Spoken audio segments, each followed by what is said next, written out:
Asia ఖండంలోని అతిపెద్ద గిరిజన కుంభమేళాగా పిలిచేటువంటి మేడారం జాతరకు సర్వం సిద్ధమైంది.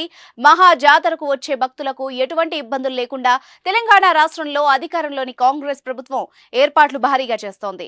జాతర కోసం తరలి వచ్చే భక్తుల కోసం ప్రత్యేక సౌకర్యాలు కల్పిస్తున్నారు.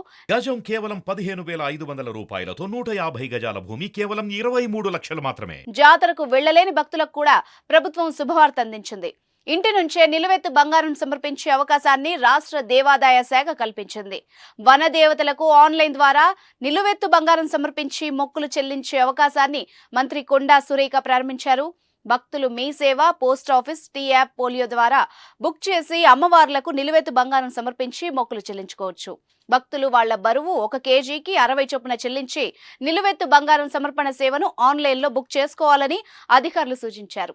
నిలువెత్తు బంగారం సమర్పించేందుకు ఓ వ్యక్తి 50 కేజీలుంటే బరువు ప్రకారం 3,000, మీ సేవ ఛార్జీలు 35, పోస్టల్ ఛార్జీలు 100 కలిపి మొత్తంగా 3,135 చెల్లించాల్సి ఉంటుందని ప్రభుత్వం ఓ ప్రకటనలో తెలిపింది. అంతేకాదు పోస్ట్ ద్వారా మేడారం ప్రసాదాన్ని పొందే అవకాశం కూడా ఉన్నట్టు తెలిపారు. తమ కోరికలు తీరితే వనదేవతలకు నిలువెత్తు బంగారం సమర్పించుకుంటామని భక్తులు మొక్కుకుంటారు. దానికి అనుగుణంగా కిలోల కొద్దీ బంగారాన్ని ఇక్కడ అమ్మవార్ల గద్దెలపై మొక్కుగా చెల్లించుకుంటారు. అయితే వ్యక్తిగత కారణాల ద్వారా మేడారం వెళ్లలేని భక్తులకు ఆన్లైన్ ద్వారా సమర్పించుకోవడం ఓ మంచి అవకాశం. 105 కోట్ల రూపాయలతో సకల వసతులు కల్పిస్తున్నామని ప్రభుత్వం చెప్తోంది. గిరిజనుల సంస్కృతి సాంప్రదాయాల ప్రకారం ప్రతి 2 ఏళ్లకు ఒకసారి నిర్వహించే మహాజాతరకు సమయం దగ్గర పడుతుండటంతో తెలంగాణ ప్రభుత్వం ఏర్పాట్లను ముమ్మరం చేసింది. వన జాతరకు బుధవారం అంకురార్పణ జరిగింది. గుడి మెలిగే పండుగతో జాతర తొలిఘట్టం ప్రారంభమైంది. సమ్మక్క, కన్నేపల్లిలోని సారలమ్మ ఆలయాల్ని పూజా సామగ్రిని శుద్ధి చేసి అలంకరించి ప్రత్యేక పూజలు నిర్వహించారు. ఫిబ్రవరి 21వ తేదీన ఈ మహాజాతర ప్రారంభం కానుంది. 4 రోజుల పాటు సాగనుంది. మేడారం జాతర కోసం ప్రభుత్వం అన్ని ఏర్పాట్లు చేసింది.